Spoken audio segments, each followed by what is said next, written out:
അമ്മയുടെ സ്നേഹമുള്ള മുഖം. അമ്മ കത്തിച്ചു വെച്ച നിലവിളക്ക്, അമ്മയുടെ സന്ധ്യാനാമങ്ങൾ, അമ്മ അലക്കിയുണക്കിയ വസ്ത്രങ്ങൾ, അമ്മയുടെ ഭക്ഷണം. ഇല്ല, അമ്മയേക്കാൾ വലുതായി എനിക്ക് മറ്റൊന്നുമില്ല.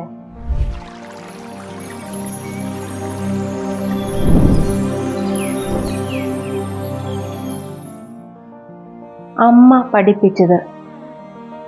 രാത്രി ഉറക്കത്തിൽ ഞെട്ടി ഉണർന്നു. ഒരു സ്വപ്നം കണ്ടു. സ്വപ്നത്തിൽ ഭയപ്പെടുത്തുന്നതായി ഒന്നും കണ്ട ഓർമ്മയില്ല. സമയം 1 മണി. നേരം പുലരാൻ ഇനിയും ഏറെയുണ്ട്. രാത്രി ഉണർന്നാൽ പിന്നെ ഉറങ്ങാൻ കഴിയാറില്ല. ഒരിടവഴിയിലൂടെ നടക്കുമ്പോൾ ഒരു ചെടി വഴി മുടക്കി നിന്നു. മുന്നോട്ടു പോകാൻ അനുവദിക്കാതെ പാതി കളിയായും പാതി കാര്യമായും അത് പറഞ്ഞു, എന്റെ പേര് പറഞ്ഞിട്ട് മുന്നോട്ടു പോയാൽ മതി. ആ ചെടിയുടെ ഇലകളിൽ മറ്റനേകം മുഖങ്ങൾ, അനേകം ചെടികൾ. ഒന്നിൻ്റെയും പേര് മനസ്സിൽ വരാതെ നിന്നപ്പോൾ ആ ചെടി വീണ്ടും വളർന്ന്, നീ മടങ്ങിപ്പോകൂ, നിനക്ക് മുന്നോട്ട് വഴിയില്ല എന്ന് പറഞ്ഞുകൊണ്ടിരുന്നു. തീരെ ചെറുതായിരുന്ന ചെടിയുടെ വളർച്ചയും വലിപ്പവും കണ്ടാണ് ഞെട്ടി ഉണർന്നത്. രാത്രിയിൽ ഇങ്ങനെ സ്വപ്നങ്ങൾ കണ്ട് ഞെട്ടി ഉണരുകയും ഉറങ്ങാതെ കിടക്കുകയും കണ്ട സ്വപ്നത്തിന്റെ പൊരുൾ തിരയുകയും ചെയ്യുന്നത് പതിവായിരിക്കുന്നു. ചെടികൾ എല്ലാം പരിചയമുള്ളവ. അവയുടെ മണം പോലും എൻ്റെ ഉള്ളിലുണ്ട്. പേര് മാത്രം പറയാൻ കഴിയുന്നില്ല. ഒരുപാട് ആലോചിച്ചപ്പോൾ ജനിച്ചു വളർന്ന നാട്ടിലേക്ക് പോകണം എന്നുറപ്പിച്ചു. പിറ്റേന്ന് ഭർത്താവ് ജോലി സ്ഥലത്തേക്കും മകൻ കോളേജിലേക്കും പോയതിനു ശേഷം വീട് പൂട്ടി താക്കോൽ വീട്ടിലെല്ലാവർക്കും സുപരിചിതമായ ഒരു സ്ഥലത്ത് വെച്ച് വീട്ടിൽ നിന്ന് ഇറങ്ങി. ചെയ്തത് വലിയൊരു സാഹസമാണ്. ഇതുവരെ ഭർത്താവിനോടും വലുതായതിൽ പിന്നെ മകനോടും പറയാതെ വീടിന് പുറത്ത് ഇറങ്ങിയിട്ടില്ല.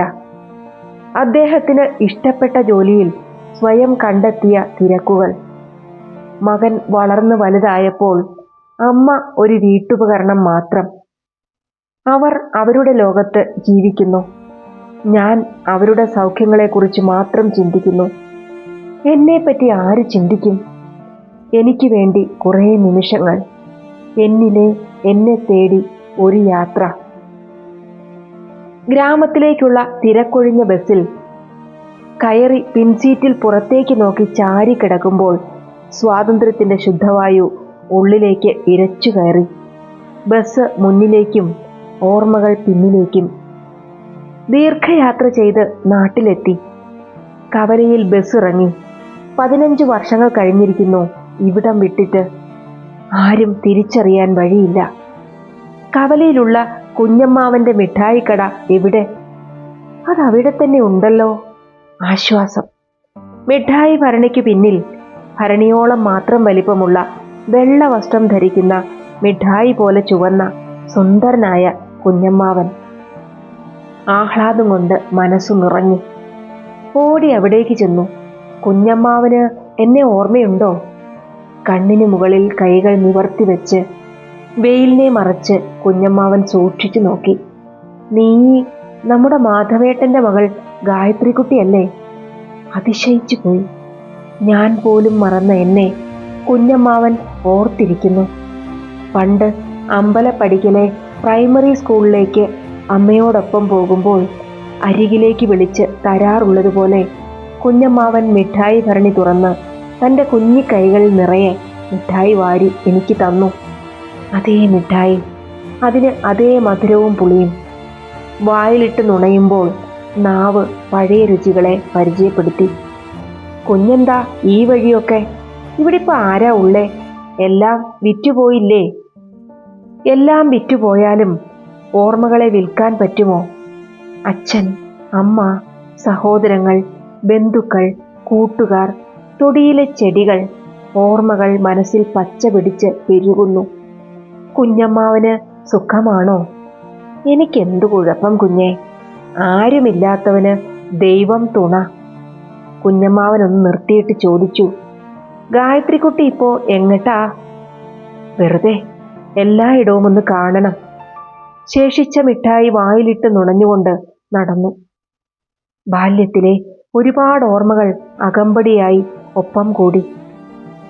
മടങ്ങും മുമ്പ് കാണണേ, കുഞ്ഞമ്മാവന്റെ ശബ്ദം പിന്നാലെ വന്നു. തീർച്ചയായും.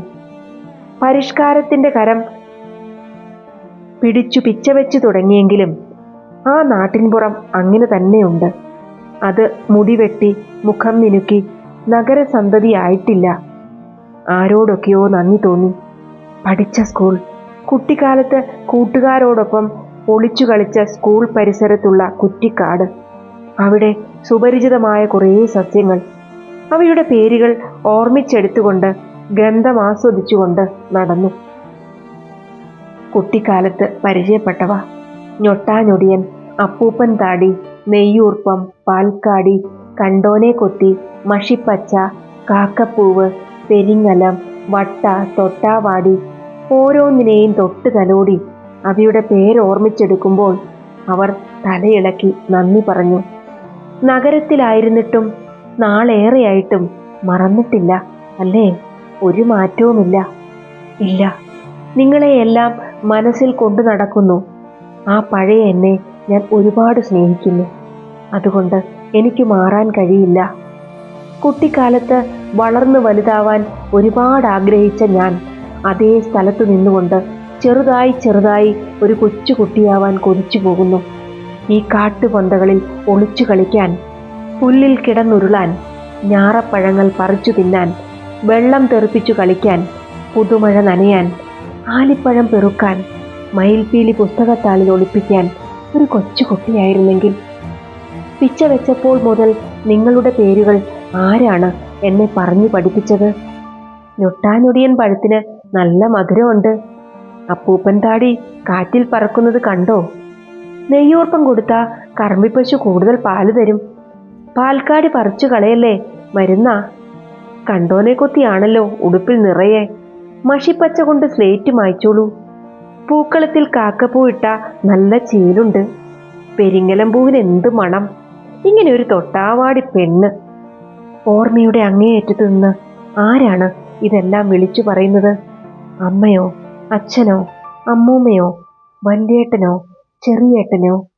നിങ്ങൾ എനിക്ക് പരിചയപ്പെടുത്തി തന്ന നാട്ടിൻപുറത്തെ ഈ പാവങ്ങളെ ഞാൻ ആർക്ക് പരിചയപ്പെടുത്തും? കളിവീട് കെട്ടി കഞ്ഞിയും കറിയും വെച്ച് മണ്ണപ്പം ചുട്ടു വിളമ്പിയ പ്ലാവിലപ്പാത്രങ്ങൾ ആരുടെ ഓർമ്മയിൽ പാത്തുവെക്കും? ഞാൻ കഴിഞ്ഞാൽ ആര് നിങ്ങളെ മണത്തറിയും, മനസ്സിൽ കൊണ്ടു നടക്കും? എൻ്റെ മകന് വേണ്ട. അവന് വേണ്ടത് പുതിയ പുതിയ എനിക്ക് പേരറിയാത്ത വസ്തുക്കളാണ്. അതിനൊന്നും മണ്ണിൻ്റെ മണമില്ല, മനസ്സിൻ്റെ ഭാഷ അറിയില്ല.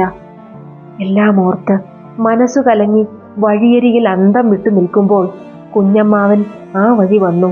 കൊച്ചിന് വഴി തെറ്റിയോ? വാ, എൻ്റെ വീട്ടിൽ പോകാം. ഇന്നിനി പട്ടണത്തിലേക്ക് വണ്ടിയില്ല. കുലദേവതയുടെ അമ്പലത്തിൽ 3 ദിവസത്തെ വഴിപാടെന്ന് പറഞ്ഞ് കുഞ്ഞമ്മാവനോടൊപ്പം 4 ദിവസം തങ്ങി. അതിനിടയിൽ ചില ബന്ധുക്കളെ കണ്ടെത്തി ബന്ധം പുതുക്കി. മകനെയും ഭർത്താവിനെയും കൂട്ടി വൈകാതെ വീണ്ടും വരുമെന്ന് പറഞ്ഞ് മടങ്ങുമ്പോൾ കുഞ്ഞമ്മാവൻ വെളുക്കെ ചിരിച്ച് അനുഗ്രഹിച്ചു. നന്നായി വരും. 5-ാം ദിവസം സന്ധ്യയ്ക്ക് പട്ടണത്തിലെ വീട്ടിലെത്തുമ്പോൾ എല്ലാം അവതാളത്തിലായി. മകൻ വല്ലാതെ പരിഭ്രമിച്ചിരുന്നു. അമ്മ എന്താ പറയാതെ പോയത്? ഉത്തരം പറഞ്ഞില്ല. അമ്മ എവിടാ പോയത്? എൻ്റെ നാട്ടില്. ആരുമില്ലാത്ത ആ നാട് അമ്മയ്ക്ക് ഞങ്ങളെക്കാൾ വലുതാണോ? അത് നീയാണ് നന്ദു പറയേണ്ടത്. നിനക്ക് അമ്മയേക്കാൾ വലുത് മറ്റു പലതുമല്ലേ? ശബ്ദം വിറയ്ക്കുന്നുണ്ടായിരുന്നു. അവൻ അടുത്തേക്ക് വന്ന് തറപ്പിച്ചു പറഞ്ഞു, അല്ല. പിന്നെ ശബ്ദം താഴ്ത്തി സാവധാനത്തിൽ വിഷമത്തോടെ പറഞ്ഞുകൊണ്ടിരുന്നു, അമ്മയേക്കാൾ വലുതായി എനിക്ക് മറ്റൊന്നുമില്ല. അമ്മ ഇവിടെ ഇല്ലാതിരുന്നപ്പോൾ അതെനിക്ക് ഉറപ്പായി. അമ്മയുണ്ടാക്കുന്ന ഭക്ഷണം, അമ്മ അലക്കി ഉണക്കിയ വസ്ത്രങ്ങൾ, അമ്മയുടെ സ്നേഹമുള്ള മുഖം, ശബ്ദം, അമ്മ കത്തിച്ചു വയ്ക്കുന്ന നിലവിളക്ക്, അമ്മയുടെ സന്ധ്യാനാമങ്ങൾ, അമ്മ പഠിപ്പിച്ച കഥകൾ, അമ്മ നട്ടുവളർത്തിയ ചെടികൾ. അവൻ പൊട്ടിക്കരയുമെന്നായി. അമ്മയ്ക്ക് അമ്മയുടെ നാട്ടിൽ ജീവിക്കണമെങ്കിൽ നമുക്കൊരുമിച്ച് പോകാം. ഗായത്രി, നീ പോയതിൽ പിന്നെ ഇപ്പോഴാ ഇവൻ സംസാരിക്കുന്നത്. നീ എന്ത് അബദ്ധമാ കാണിച്ചത്? എന്ത് ചെയ്യണമെന്ന് എനിക്കറിയില്ലായിരുന്നു. അദ്ദേഹത്തിന്റെ മുഖം ചുവന്ന് കണ്ണുകൾ വീർത്ത്, നിനക്കെന്താ പറ്റിയത്? എന്താ ഞങ്ങൾ നിനക്ക് വേണ്ടി ചെയ്യേണ്ടത്? മനസ്സ് നിറയുകയും കണ്ണുകൾ തുളുമ്പുകയും ചെയ്തു. ഇതൊക്കെ സത്യമാണെങ്കിൽ ഇനി മറ്റൊന്നും വേണ്ട, മനസ്സ് മന്ത്രിച്ചു.